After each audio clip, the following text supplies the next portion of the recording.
My name is Astrid Wood and I'm Olivia's mother. I speak on behalf of Olivia's 3 sisters, their husbands and partners, her 4 young nieces and nephews, and our wider, loving, extended family. Olivia was my sunshine, she was my whole heart. Olivia was kind, Olivia was reliable. Olivia was always there to help, no matter what. Olivia could disarm you with her wit, her beauty, her winning smile. Olivia had a laugh you could hear from anywhere in the house. Olivia was the glue that held our family together. Olivia was my girl. I gave life to her. She had her bags packed, a suitcase, a rucksack, nothing extravagant, just the essentials. Toothbrush, a change of clothes, a few personal items. It was the kind of packing you do when you're not just going somewhere, but when you're escaping. Olivia Wood had finally decided to leave him. That night was supposed to be her beginning. But by morning, she was dead. When I first read about her, I saw the headlines. Woman strangled in boyfriend's flat. I thought, another tragedy, another statistic. But then I saw her picture. Olivia. She had this light in her eyes, this warmth you could almost feel through the screen. And as I looked deeper, the headlines started unraveling, and what I found beneath them still haunts me.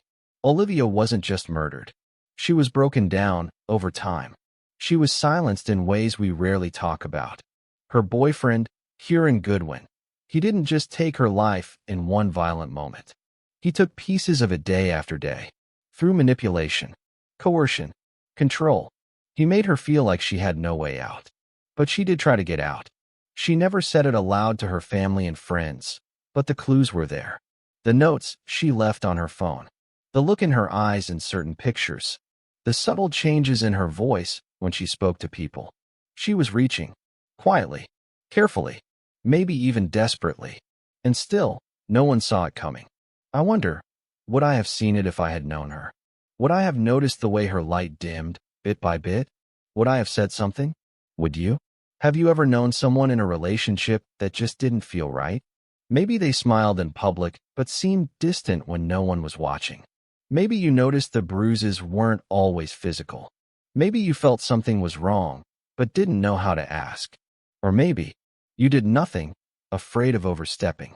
This isn't just Olivia's story. This is a story about silence, about survival, and about the devastating cost of control. Because Olivia Wood didn't die because she stayed. She died because she tried to leave. Before we dive deeper into Olivia's story, I want to thank you for being here. These are difficult stories to tell, but they matter. If you believe in giving a voice to the voiceless, please take a moment to like this video, share it with someone who needs to hear it, and subscribe to the channel. Your support helps bring these stories to light and reminds the world that victims like Olivia are never forgotten. When you first hear about Olivia Wood, you picture someone gentle, kind. She was 29 years old, an ecologist from Liverpool. She had this quiet love for the natural world, someone who could stop mid-conversation to rescue a struggling bumblebee or help a beetle find its way off the pavement. That's the kind of person Olivia was. She saw value in every living thing, no matter how small. So, how does someone like that end up falling into the hands of someone like Kieron Goodwin? You may ask. They met in the spring. You know how people always say new relationships feel like new seasons? That was Olivia and Kieron. He came into her life fast, charismatic, full of compliments and grand gestures. He told her she was special, that he'd never felt this kind of connection before. He called her every morning, sent messages that read like poetry, told her she was the only one who truly understood him. It felt like magic. But love bombing always does. And to the outside world, it looked like love. That warm, movie montage kind of romance. They laughed a lot in the beginning, posted pictures, smiled in cafes. She started spending more and more time at his flat in Frome, Somerset. It didn't matter that her home, her job, and her life were in Liverpool. With him, she felt needed. But sometimes being needed isn't love. Sometimes it's possession wearing a mask. Looking back, I keep asking myself, how early did the cracks start to show? It's the little things that first go unnoticed. Kieron would comment when Olivia made plans with her friends. He'd say things like, "You're choosing them over me again?" It didn't sound aggressive at first, just insecure, vulnerable. She wanted to reassure him, to love him harder, to be the one who made him feel safe. And that's how he got in. Soon, her phone was always on silent when they were together. Then, always on silent, period. She started canceling plans. Friends noticed. But Olivia was the kind of person who believed in giving people the benefit of the doubt. She always thought she could help, heal, fix what was broken. And Kieron? He made her believe he was the one who was broken. He told her he was struggling, that life had hit him hard, that people always left him, and he was afraid she would, too. He needed her, not just emotionally, but financially. At first, it was small, £50 here, £100 there. Then, he asked for help with a bigger problem. Rent, debt, drugs, though he never said it outright. In total, she sent him over £6,000. Quietly, without telling anyone. That money didn't just disappear. It became another tool of control, another rope in the invisible net tightening around her. And it wasn't just the money. He started needing more than her time and her love. He needed her obedience, her silence, her submission. But we're not there yet. Because here's where the twist comes in. What if the person who says they love you is actually building your prison? Think about this for a moment and share your experiences in the comments below. We always imagine abuse as bruises and yelling. But for Olivia, it was the slow erasure of who she used to be. And it started with affection, with soft hands, with sweet words that became shackles. Love didn't leave her broken. What came after love did. And what she didn't know then was that the door was already closing behind her. It's easy to look back now and say, she should have left. But when you're in it, when love has already blurred into survival, walking away doesn't feel like freedom. It feels like failure. And Olivia? She wasn't just trying to save herself. She was still trying to save him. Kieron Goodwin knew exactly what he was doing. He isolated her piece by piece, like pulling the petals off a flower. First, her friends. Then, her family. He told her they didn't understand them, that they were jealous, or judging, or trying to break them apart. Slowly, the calls home became less frequent. The visits stopped altogether. She was still smiling in public, still posting the occasional picture. But her world had shrunk to a single point, and that point was him. And that's when the control changed shape. He started asking her for things. Darker things. He told her it would prove her love, that she was the only one he could trust. He wanted to film their most intimate moments. Said it was just for them, until it wasn't. Then he pushed her further, asked her to sleep with a stranger while he watched. She said no. He cried, got angry, accused her of not loving him. Eventually, she said yes. Not because she wanted to, but because it was the only way to stop the begging, the threats, the emotional blackmail that came disguised as need. She couldn't tell anyone. She didn't. But she did tell something. Her phone. Hidden inside Olivia's device was a note. Just a simple, plain text file. But it held everything. Her confusion. Her shame. Her pain. It was her diary, her lifeline, her silent scream. She didn't tell anyone. Not her parents. Not her friends. Just her phone.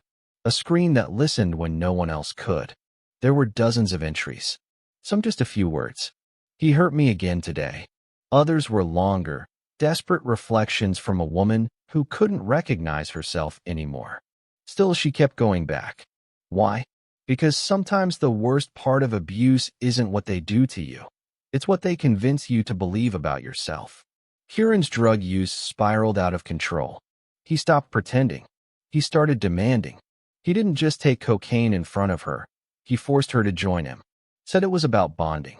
About trust. And in her numbness, she obeyed. Then came the first time he tried to kill her. It was a late night. The details are hazy. Maybe they were arguing.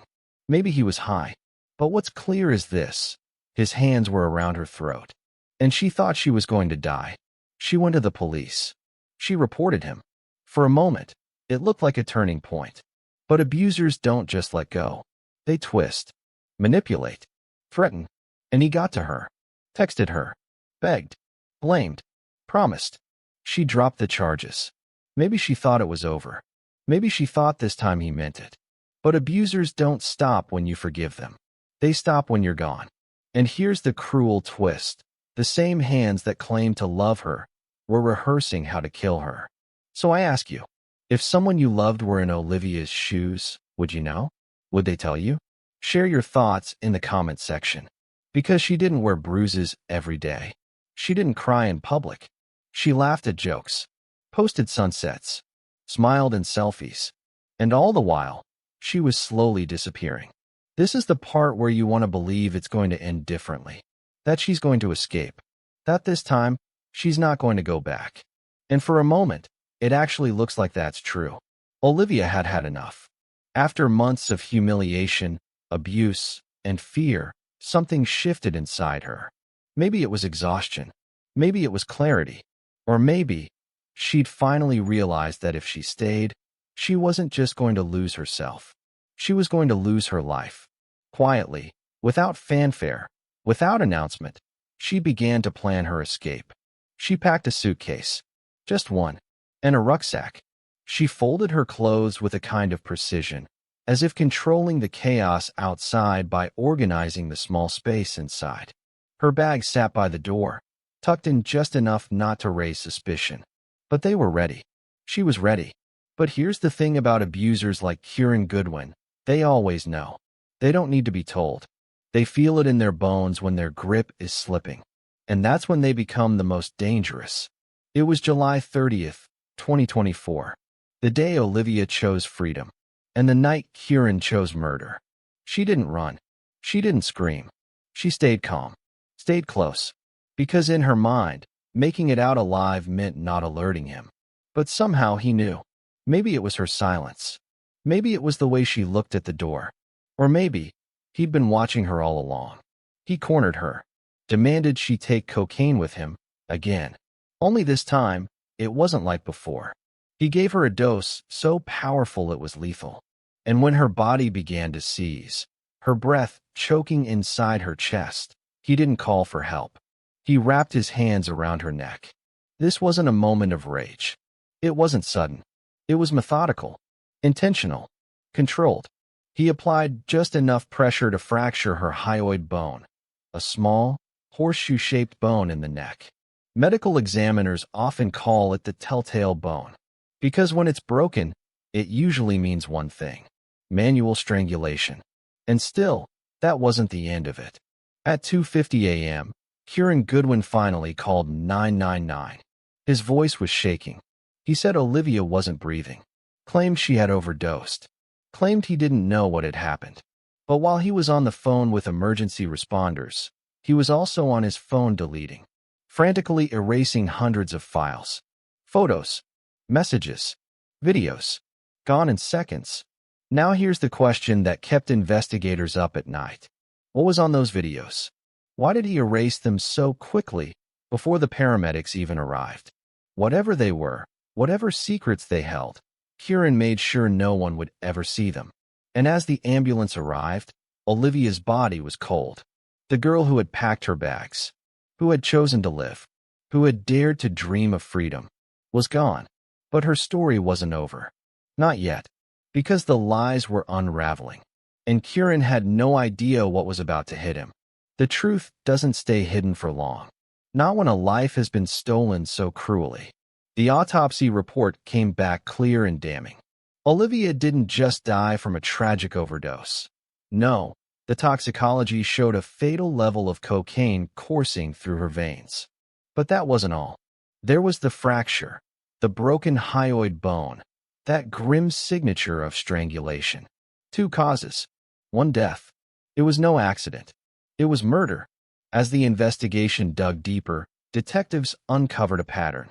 Kieron Goodwin wasn't a one-time abuser. He was a predator with a disturbing history. 3 other women came forward. Their stories were hauntingly similar. Each had been wrapped in a whirlwind of affection at first, the classic love-bombing phase. They were showered with compliments, promises, and attention that felt like safety and warmth. But beneath that surface was something far darker. One by one, they spoke of isolation. How Kieron cut them off from family and friends, tightening his grip like a snake coiling around its prey. They told of being forced to take drugs, to perform sex acts on camera, to sleep with strangers, all under coercion, manipulation disguised as love. The shame, the fear, the trauma. One woman's voice cracked as she said, "There was no trace of the old me left. I felt like a ghost in my own life." Another survivor described it simply but brutally. He didn't just break women. He erased them until they couldn't recognize themselves anymore. And then came the trial. Kieron Goodwin stood before the court, cold and unrepentant. No tears, no apologies. He refused to explain what happened to Olivia that night. He didn't offer a single word of remorse. He stayed silent as the evidence stacked against him. But the truth was louder than his silence. And it was about to bring justice for Olivia and the women whose lives he had shattered before her. Justice was served, but it came with a heavy cost, one that no sentence could ever truly repair. The courtroom was heavy with silence as the verdict was read. Kieron Goodwin was found guilty of murdering Olivia Wood. Not only that, but guilty of a string of horrific offenses against other women.